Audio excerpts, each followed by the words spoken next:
ناظرین کرام، اگلا پروگرام ہے راہ عمل۔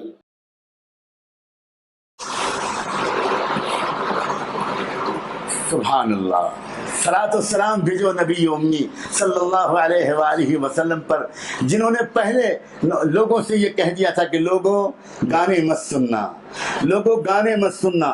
فضیل ابن عیاض جو امت کے بہت بڑے رہبر گزرے ہیں، وہ کہا کرتے تھے الغنا وسیلۃ الزنا، گانا اور میوزک یہ زنا تک پہنچانے کی لازمی سیڑھی ہے۔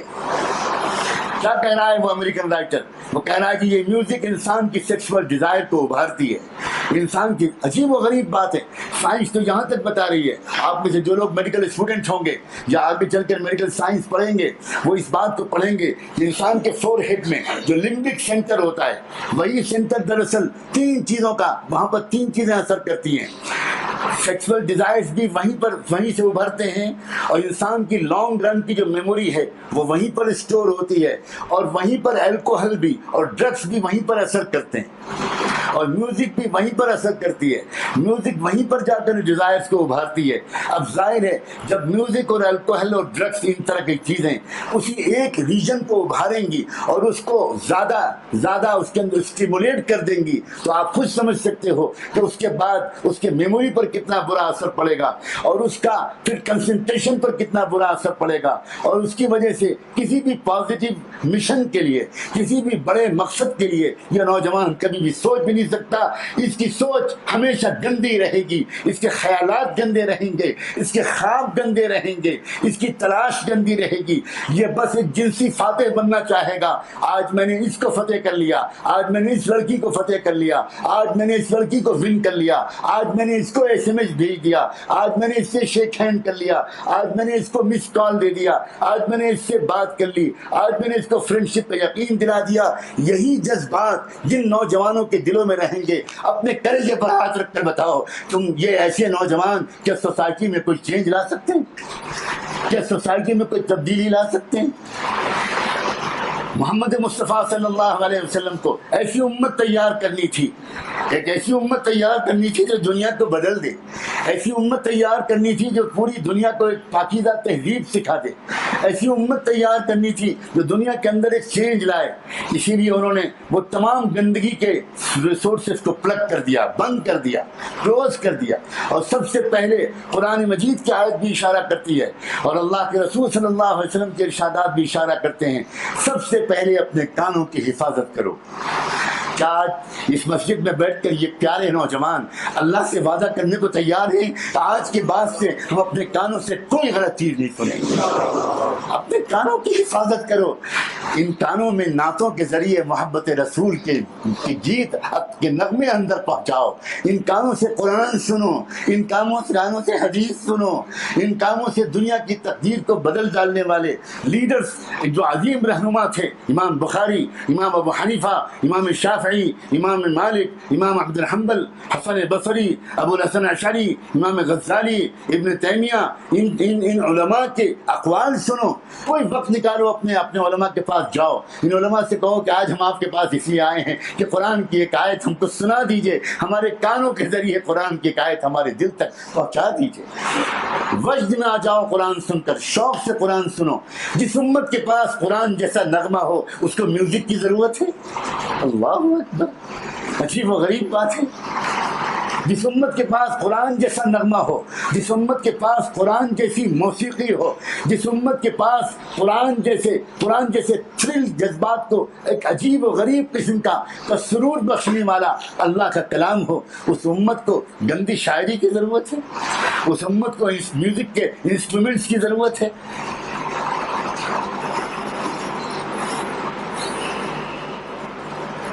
آج کے دنیا کا ماحول تو سمجھو نوجوانوں، تم کو میدان میں اترنا ہے، اور تمہیں کو دیکھ رہے ہیں ہم جیسے بوڑھے امیدوں کی نظر سے، تمہیں کو دیکھ رہے ہیں امیدوں کی نظر سے، تمہیں میدان میں اتر کر سوسائٹی کو تبدیل کرنا ہے۔ ماحول کو سمجھو، ہر چیز کے پیچھے ایک کمرشل انٹرسٹ ہے، ہر چیز کے پیچھے ایک ویسٹڈ انٹرسٹ ہے۔ کس کی جال میں پھنس رہے ہیں ہم؟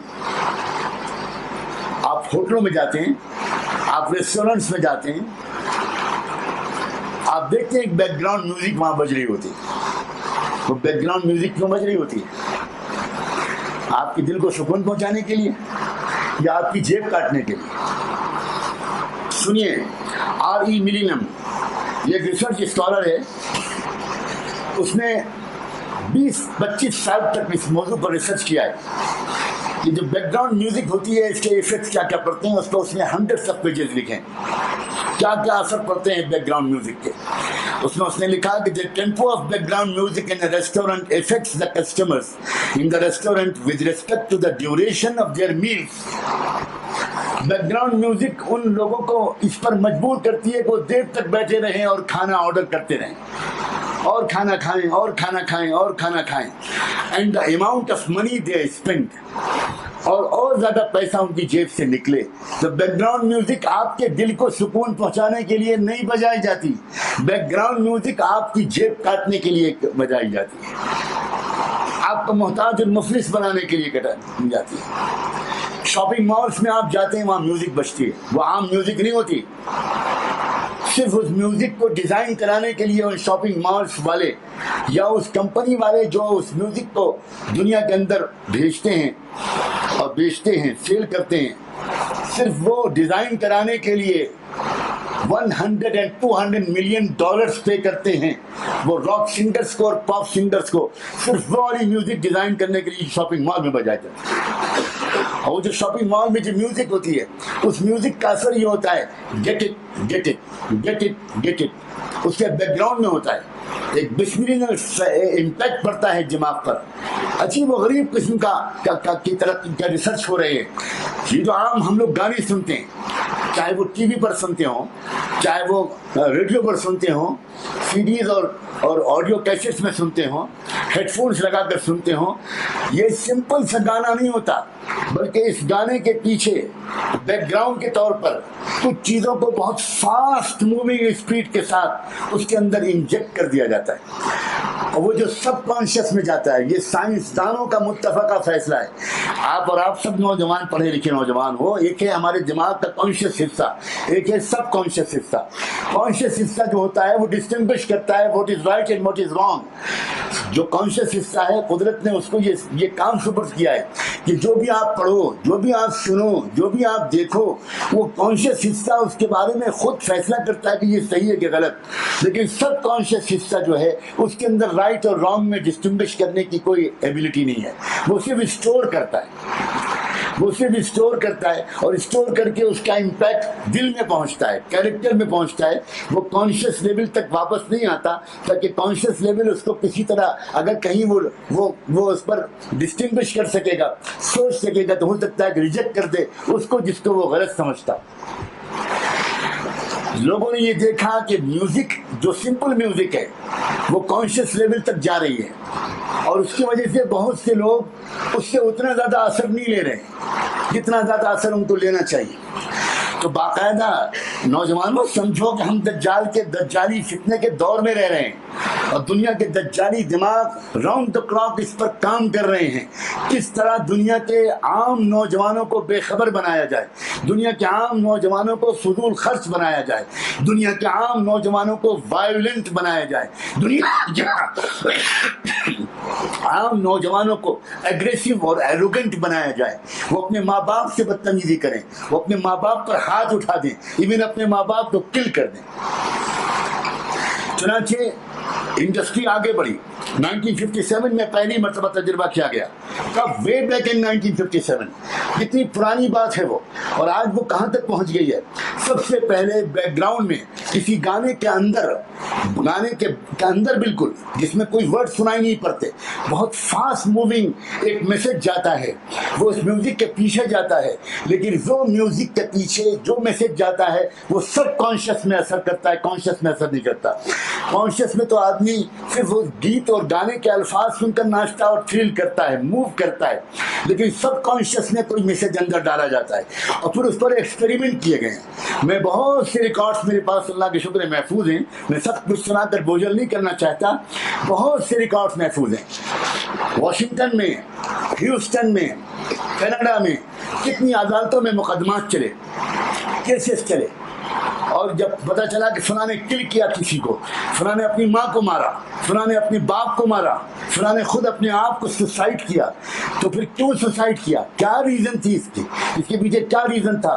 تو کورٹ نے آرڈر کیا اس علاقے کے کسی بڑے سائیکولوجسٹ کو اور کسی بڑے میڈیکل ریسرچ اسکالر کو کہ وہ اس نوجوان کی جس نے اپنیوں کو مارا، وہ اس نوجوان نے جس نے اپنی ماں کو مارا، جس نے اپنے باپ کو مارا، جس نے اپنے گھر میں آگ لگا دی، جس نے اسکول میں گھس کر ایک دم شوٹنگ کر دیا. آپ نے ابھی 1-1.5 سال پہلے کا کیس آپ نے سنا ہوگا. ایک آدمی گھسا اور ایک اسکول میں اس نے معصوم بچوں کو مار دیا. یہ کیا ہو رہا ہے؟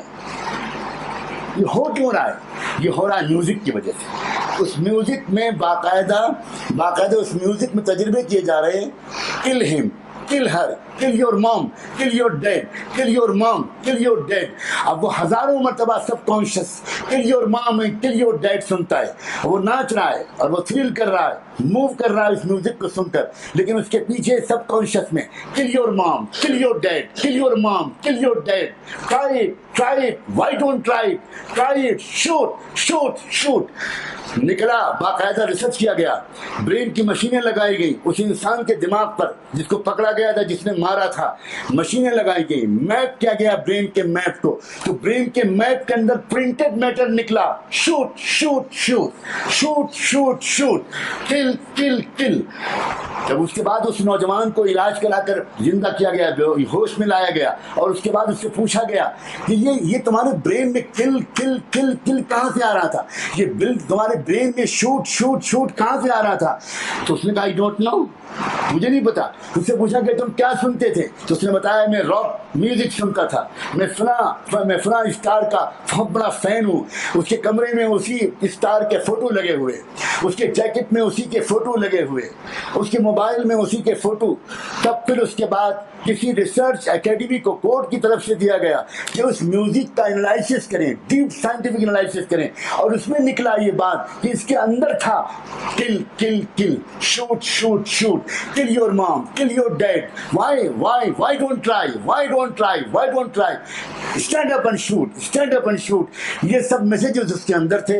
تب کورٹ نے فیصلہ کیا کہ یہ جو آدمی ہے، اس نے دراصل یہ جو کچھ کیا ہے یہ اس میوزک کے دراصل اثر کی وجہ سے کیا ہے.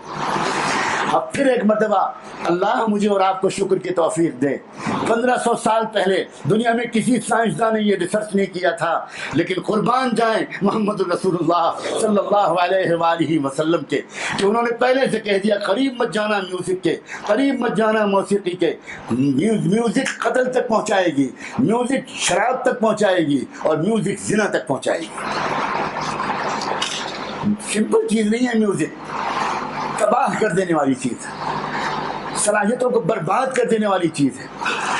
تم نے آج تک دیکھا ہے کہ میوزک کا کوئی دلدادہ، کوئی نوجوان اس نے آگے بڑھ کر دنیا کو کوئی بڑا انوینشن کر کے دیا ہو، کوئی ڈسکوری کی ہو، کوئی سائنٹیفک ڈسکوری کی ہو؟ کانوں کی حفاظت کرو عزیز نوجوانوں، کانوں کو بچاؤ. قسم کھا لو اس بات سے کہ کان سے کوئی غلط بات نہیں سنو گے. اب تو صورتحال یہاں تک آ گئی ہے کہ ایون موبائل کی جو رنگ ٹون ہے، یہ موبائل کی جو گھنٹیاں ہیں، اور موبائل کے جو اس وقت گانے اور میوزک جو رنگ ٹون کی شکل میں سنائے جا رہے ہیں، یہ سب اس پلان کے تحت ہے کہ دنیا میں وہ اسٹڈی کرتے ہیں کہ ابھی اتنے بلین انسان ہیں جو میوزک استعمال نہیں کرتے، جو ہیڈ فون سے میوزک نہیں سنتے، جو ٹی وی سے میوزک نہیں سنتے، جو ریڈیو سے میوزک نہیں سنتے، اور وہ اچھے لوگ ہیں، پاک دامن لوگ ہیں. انہوں نے اس پر بھی ریسرچ کیا کہ نہیں، دنیا میں ہمیں کسی ایک کو بھی پاک دامن نہیں چھوڑنا، ہمیں دنیا میں کسی ایک کو بھی با حیا نہیں چھوڑنا. تو انہوں نے موبائل کی میوزک ٹونز میں، موبائل کی رنگ ٹونز میں وہ تمام گندے قسم کے میسیجز ڈال دیے. اور آج تو حالت یہ ہے کہ ایک مسلمان بیت اللہ کی طرف بھاگ کر جاتا ہے کہ دنیا کی گندگیوں سے کسی طرح کچھ دن کے لیے اس کو عافیت ملے، اور ٹھیک طواف کے درمیان لوگوں کا موبائل وہی گندے رنگ ٹون بجاتے ہیں. بیت اللہ کے پاس طواف کرتے ہوئے وہی رنگ ٹون دجال کے ایجاد کیے ہوئے اور دجالی دماغوں کے بنائے ہوئے آج وہاں تک پہنچا دیے گئے. یہ زمانہ عام غفلت کے ساتھ جینے کا زمانہ نہیں ہے، ویل اویئر رہ کر جینے کا زمانہ ہے، ایجوکیٹڈ ہو کر جینے کا زمانہ ہے. باشعور ہو کر جینے کا زمانہ ہے، تو خبر بھی ہو کہ ہم کس زمانے میں جی رہے ہیں۔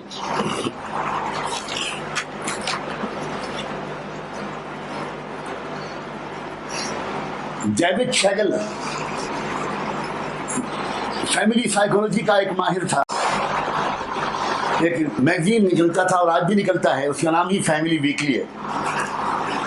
اس ویکلی فیملی کے 30 جنوری 1983 کے شمارے میں ڈیوڈ شیگل نے لکھا تھا، music is used everywhere to condition the human mind.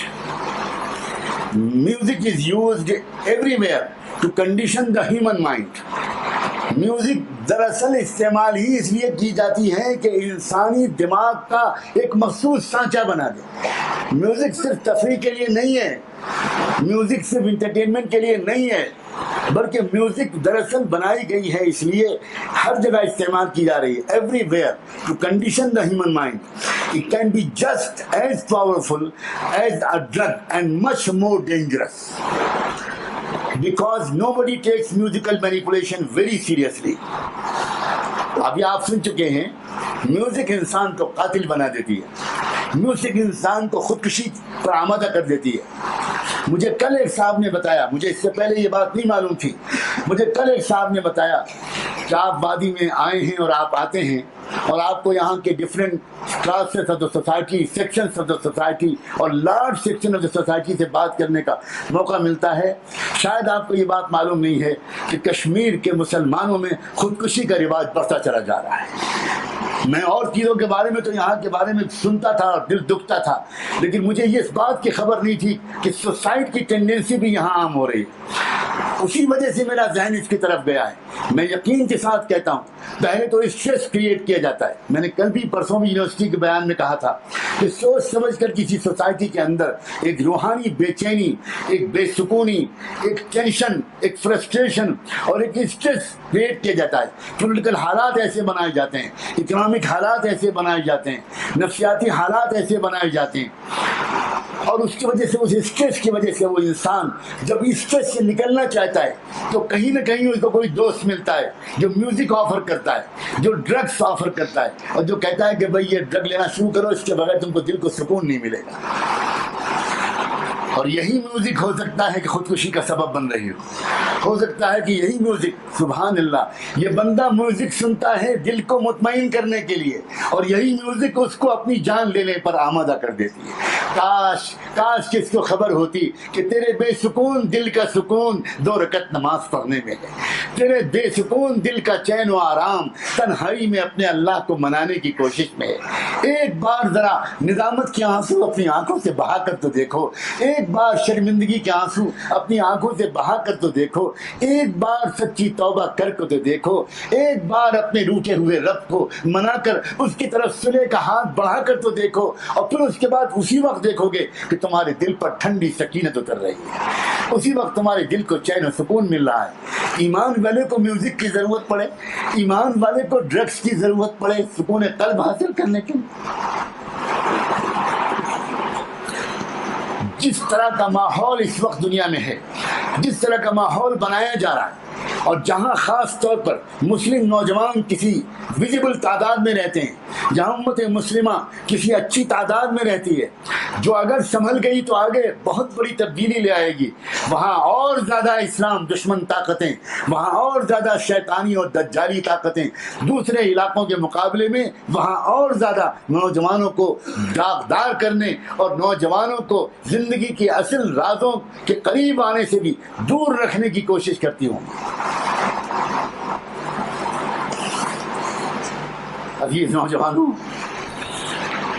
سب سے پہلے میں نے کان کا ذکر کیا ہے، قرآن مجید نے سب سے پہلے کان کا ذکر کیا ہے، اور اس بات سے صاف اشارہ اس طرف ہے کہ اپنے کانوں کو گندگیوں سے محفوظ رکھو۔ ایک انسان اگر اپنے کان سے کسی بھی غلط چیز کو سننے سے بچنے میں کامیاب ہو گیا تو سمجھو کہ اس نے ایک بہت بڑا راستہ دل کو خراب کرنے کا، زندگی کو گندا کرنے کا، انسان کی زندگی کو ناکام کرنے کا بند کر دیا۔ پھر یہی نہیں کہ تم اس کان سے غلط چیز مت سنو، بلکہ کوشش کرو کہ ان کانوں سے جو اللہ نے دیے ہیں اچھی اچھی چیزوں کو سنو۔ اتنی دیر سے ہم اور آپ بیٹھے ہیں، جو کچھ بھی ٹوٹی پھوٹی باتیں میں کر سکا ہوں آپ کے کانوں کے ذریعے، کیا آپ کے دل میں نہیں پہنچ رہی؟ کیا آپ کو کچھ سوچنے کی دعوت نہیں دے رہی؟ کیا آپ کو اشارے نہیں مل رہے ان کانوں کے ذریعے سے کہ کیا ہو رہا ہے ہمارے ساتھ؟ اور ہم کو بہت ہوشیار ہو کر، بہت چوکنا اور کوشش ہو کر رہنا ہے۔ راستے میں کانٹے بچھا دیے گئے ہوں، راستے میں سانپ اور بچھو دوڑا دیے گئے ہوں، تو کیا آپ ایسے ہی آنکھ بند کر کے مستی کے ساتھ چلیں گے؟ آپ ٹھوک ٹھوک کر قدم رکھیں گے۔ یقین کرو نوجوانوں، ایک ایمانی زندگی کے راستے میں کانٹے بچھا دیے گئے ہیں، اور ہمیں اس سے ڈرنا نہیں ہے، اللہ کے بھروسے پر اس چیلنج کو قبول کرنا ہے، اس چیلنج کو قبول کرنا ہے۔ کاش تم میں سے ایک ایک نوجوان کے دل کے اندر سے یہ آواز نکلے، او دنیا میں ہمیں بگاڑنے کی کوشش کرنے والوں، جو چاہو کر لو، تم ہمیں نہیں بگاڑ سکتے، اس لیے کہ ہم محمد رسول اللہ کے غلام، تم ہمیں نہیں بگاڑ سکتے۔ ڈھونڈو کسی اور کو، تلاش کرو کسی اور کو، تم جتنا زیادہ ہمیں بگاڑنے کی کوشش کرو گے، سوائے حسرت اور ناکامی کے تمہارے ہاتھ میں کچھ نہیں آئے گا۔ ایک تو اپنے کانوں کی حفاظت کرو۔ عزیز بچوں اور بچیوں، میرے نوجوان عزیز، اس قوم کا مستقبل بننے کی صلاحیت رکھنے والے لڑکوں اور لڑکیوں، اپنے کانوں کو محفوظ رکھو۔ صرف محفوظ نہیں رکھو، بلکہ کوشش کرو کہ ان کانوں میں اچھی آوازیں پڑیں، ان کانوں کے ذریعے قرآن دل میں آئے، ان کانوں کے ذریعے محمد رسول اللہ کا پیغام دل میں آئے، ان کانوں کے ذریعے جو انسانی تاریخ کے سیویئرس ہیں، جو انسانی تاریخ کے بچانے والے ہیں، جو امت مسلمہ کے نہیں بلکہ انسانیت کے بڑے خدمت گزار ہیں، ان کی ارشادات، ان کے ملفوظات، ان کی کتابیں، ان کی لکھی ہوئی تحریریں، وہ اگر پڑھ نہیں سکتے تو ایک دوسرے کو پڑھ کے سناؤ۔ کان کے ذریعے زیادہ سے زیادہ اچھا انٹیک اپنے دل میں پہنچاؤ۔ دوسری چیز جس کا قرآن نے ذکر کیا ہے وہ ہے آنکھ، وہ ہے نظر۔ یقین رکھو شیطان کے زبردست تیروں میں سے ایک تیر ہے ہماری تمہاری نگاہ۔ جس نوجوان نے اس راز کو سمجھ لیا، اگر اسے دنیا میں کچھ بننا ہے، اگر اس کو زمانے کی خرابیوں اور ماحول کی خرابیوں سے اپنے آپ کو بچانا ہے، تو کان کے بعد آنکھ کو بچا کر رکھنا ہے۔ بہت بڑا امتحان ہے نوجوانوں، چیلنج ہے، بڑا چیلنج ہے۔ شیطان اس بات کا ایک عجیب سما باندھتا ہے،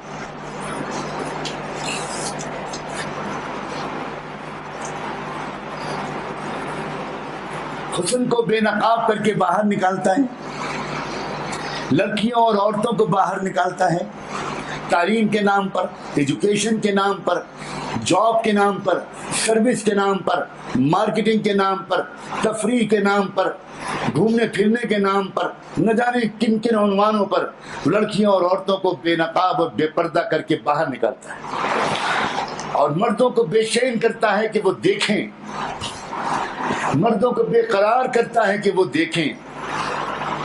اور یہ دونوں سماج کے قیمتی حصے، جو اگر یہ دونوں male and female, boys and girls, اگر یہ دونوں کسی سماج کے پاکیزہ ہو جائیں اور ویلیوز پر یقین رکھنے لگیں، اور آئندہ کے لیے اس بات کا تہیہ کر لیں کہ نہ صرف یہ کہ مجھے اپنے آپ کو بچانا ہے، اپنی فیملی کو بھی بچانا ہے، اور جہاں تک ہو سکے اپنے رشتہ داروں، اپنے قریبی لوگوں، اپنے نیئر اینڈ ڈیئر ونس، اور یہاں تک کہ اپنے پورے علاقے کے اندر ایک پاکیزہ تہذیب کو پھیلانا ہے، لیکن یہ نہ کر پائیں لوگ، اس کے لیے ایک طرف تو بے پردگی پھیلائی جاتی ہے، بے حیائی پھیلائی جاتی ہے، بے شرمی پھیلائی جاتی ہے، اور لڑکیوں اور عورتوں کو پردے سے دور کیا جاتا ہے، ان کے دلوں کے اندر پردے کی حقارت بٹھائی جاتی ہے، ان کی سمجھ میں یہ آتا ہے کہ پردہ ترقی کے راستے میں رکاوٹ ہے، ان کی سمجھ میں یہ آتا ہے کہ بے پردگی روشن خیالی کی علامت ہے، ان کی سمجھ میں یہ آتا ہے کہ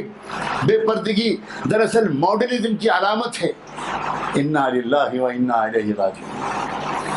میں اپنے عزیز نوجوانوں کے سامنے بوجھل قسم کی دینی تقریر نہیں کرنا چاہتا، میں ان سے ان کی زبان میں بات کرنا چاہتا ہوں۔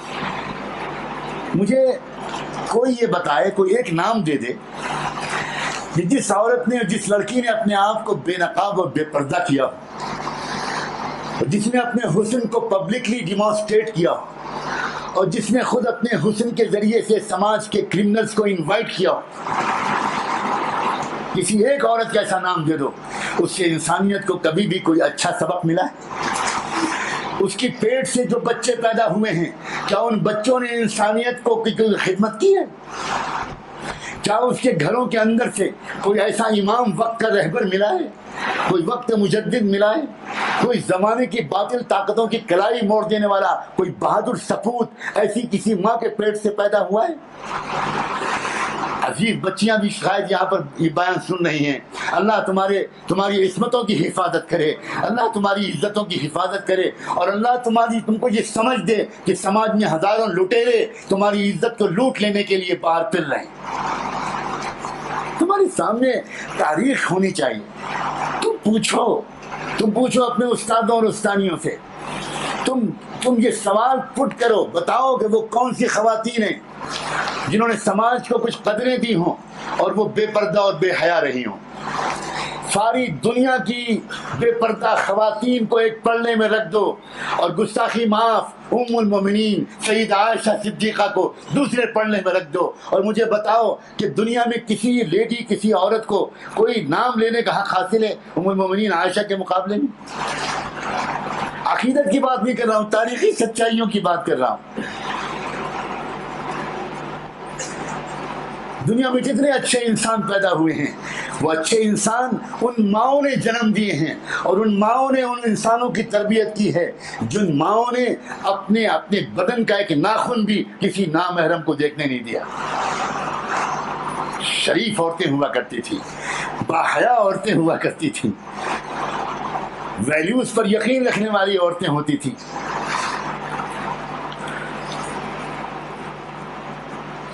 جتنے امت کے بڑے بڑے امام گزرے ہیں، چاہے وہ سلطان صلاح الدین ایوبی ہوں، چاہے وہ ٹیپو سلطان ہوں، چاہے وہ سید احمد شہید ہوں، چاہے وہ ابن تیمیہ اور ابو حنیفہ ہوں، اور چاہے وہ امام بخاری ہوں، اور چاہے وہ باعزید بستامی ہوں، اور چاہے وہ حضرت خواجہ معین الدین چشتی ہوں، جو بھی نام لوگے تم، وہ سب وہ ہیں جن کی مائیں پردہ نشیں، پاک دامن اور باحیا عورتیں ہوتی تھیں۔ اے عزیز بچیوں، تمہاری پاک دامنی کی دعائیں قوموں کی تقدیریں بدل سکتی ہیں۔ اپنے مقام کو پہچانو۔ ایک مشہور تاریخی واقعہ ہے، ایک علاقے کے اندر بارش رک گئی تھی، بہت دن تک بارش نہیں ہوئی، قحط پڑ گیا، ڈراٹ پڑ گیا، جانور بھی پریشان، کھیتیاں بھی سوکھ گئی۔ لوگوں نے کہا کہ بھئی اب تو سب لوگ گاؤں خالی کرو، میدان میں جمع ہو کر نماز استسقاء پڑھو، اللہ سے توبہ کرو، معافی مانگو۔ یقیناً ہم سارے گناہوں کی وجہ سے بارش رک گئی، لیکن لوگ صبح سے شام تک دعائیں مانگتے رہے، بارش کی ایک بوند نہیں آئی۔ بھیڑ پریشان تھی کہ کیا ہو رہا ہے، اللہ آپ معاف کر دیجئے، اللہ آپ معاف کر دیجئے۔ ادھر دیکھا ایک قافلہ جا رہا تھا، اونٹوں کا قافلہ، مسافروں کا، اس پر ایک اونٹ پر ایک پردہ نشیں عورت بیٹھی تھی اور اس کا بیٹا تھا۔ اس عورت نے مجمع کو دیکھا تو اس نے قافلے کو رکوایا اور بیٹے سے کہا کہ بیٹا جا کر دیکھو، پوچھو کیا بات ہے، یہ لوگ کیوں یہاں پر جمع ہیں میدان میں اور رو رہے ہیں، دعائیں مانگ رہے ہیں۔ بیٹا گیا، جا کر پوچھا اس نے کہ کیا بات ہے۔ لوگوں نے اس کو بتایا کہ بارش نہیں ہو رہی ہمارے علاقے کے اندر، سب پریشان ہیں اور اللہ تعالیٰ سے معافی مانگ رہے ہیں، بارش مانگ رہے ہیں۔ بیٹا واپس آیا،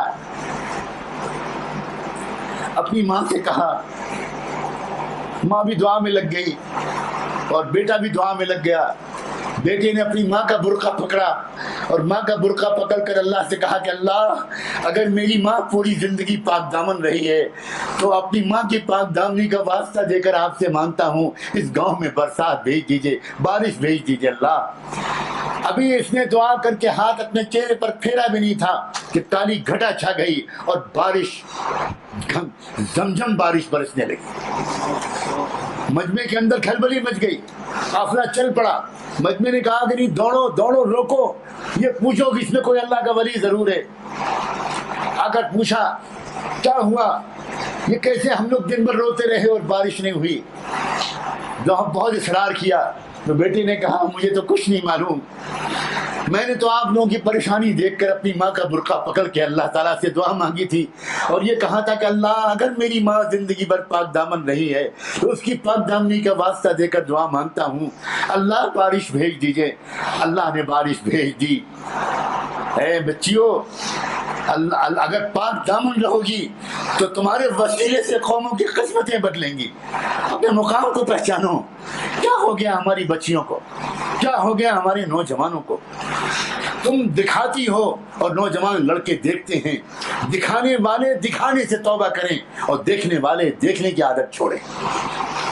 جب سماج پاک بن پائے گا، جب سماج پاک بن پائے گا، معاشرہ پاک نہیں بن سکتا اس مغربی تہذیب کے جیتے جی جو ہمارے گھروں میں گھس گئی ہے۔